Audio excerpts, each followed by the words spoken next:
And Srebrenica thought about it for a long time and said, well, how do I find a path?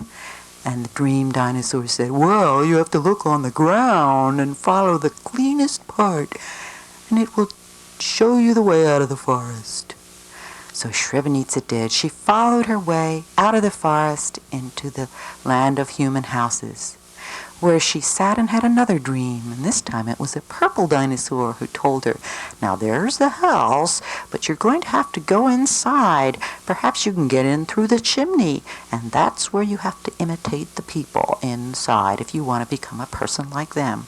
Okay, said Srebrenica, and she got ready to climb inside the house as the big purple dinosaur drifted off, and Srebrenica woke up to follow her dream. She came inside the chimney of the house, and she saw two children sleeping. Wake up, I'm stuck, she said. Pull me out.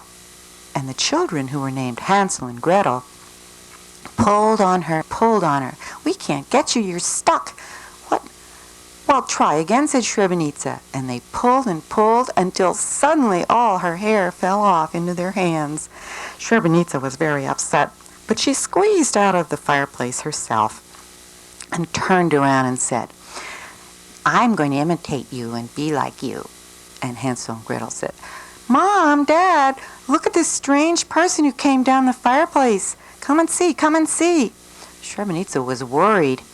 But then when she saw the mom and dad, they were also surprised because it was her own mom and dad. Dad saw the blanket dress, and the mom said, hey, put on regular clothes. And she gave Srebrenica a wig and a new dress and brought her out some shoes. We're glad to have you back, she said. And they all were sent off to school the next day. 2 sisters and 1 brother. Srebrenica was the oldest, because Hansel and Gretel had been born much later. At school, Srebrenica saw a video about Princess Amaluma and the dinosaurs. And she was very interested because she'd seen dinosaurs in her dreams, too. So instead of going to school the next day, she called for her friend Patty Possum and said, what do you think? You think I can learn to fly like Princess Amaluma did and go into the land of the dinosaurs if I fly very fast? Patty Possum thought that was a ridiculous idea. But Srebrenica never gave up. Remember, she was a wild child. And she flapped her purple skirt up and down faster and faster and said, I can fly. See, if I just practice, I'll learn to go faster and faster. She was late for school that day. In fact, she didn't go at all. Charlie Crow and Patty Possum thought this was a very bad idea. Oh, she's going to get in trouble, said Charlie Crow. She better go to school. Patty Possum said, I think she's too wild for that. And Srebrenica had been practicing and practicing her flying until now she was able to go high in the sky. Bye-bye, she said. I'm going back 65 million years, and I'm going to look for the dinosaurs just like Princess Amaluma did. She flew around the earth backwards, faster and faster and faster, faster than the speed of light, until she had gone back 65 million years.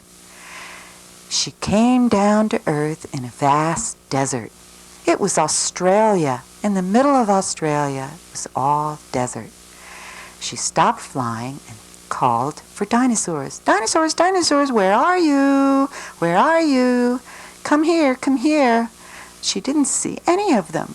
Oh dear, I must have landed in a wrong place, she thought. I'll walk over the next hill and see if I can find some dinosaurs. But as she walked along, a huge Deinonychus saw her and followed her. That looks like something to eat, it thought. Srebrenica didn't see the Deinonychus following her. She'd gone over the next hill, and she'd seen a family of minmies walking along the Australian plain. Oh, now they look like dinosaurs. She thought she would follow them, so she flew up to follow them along, just in time before the Deinonychus found her. She flew and flew until she saw a place that looked just like where Princess Amaluma had visited. There was a euplocephalus just going over the hill, and the Minmi family was walking across the scene when Srebrenica landed. Now I'm sure I'm going to see more dinosaurs. And I want to warn them about the asteroid that's going to come and destroy their world. Maybe if I tell them to store up food, they'll be able to survive. Oh, I hope they'll listen to me. And she called for them. Dinosaurs, dinosaurs, come. I must tell you something important. So all the dinosaurs came up to listen to her. The Deinonychus said, well, I want to eat you. But Srebrenica said, no, no, no, I'm not your proper prey. It's time for you to all save your proper food so that when the asteroid comes from the sky, you'll be safe while the sky is full of clouds and kills all the plants and your normal food. But they didn't quite understand. I'm going to look after them, promised Srebrenica, and she followed them off into the field. But the Deinonychus misunderstood her and just killed the first Euoplocephalus he found and didn't store it away, just left it there on the ground. And then the T-Rex captured a Pachycephalosaurus and threw it to the ground.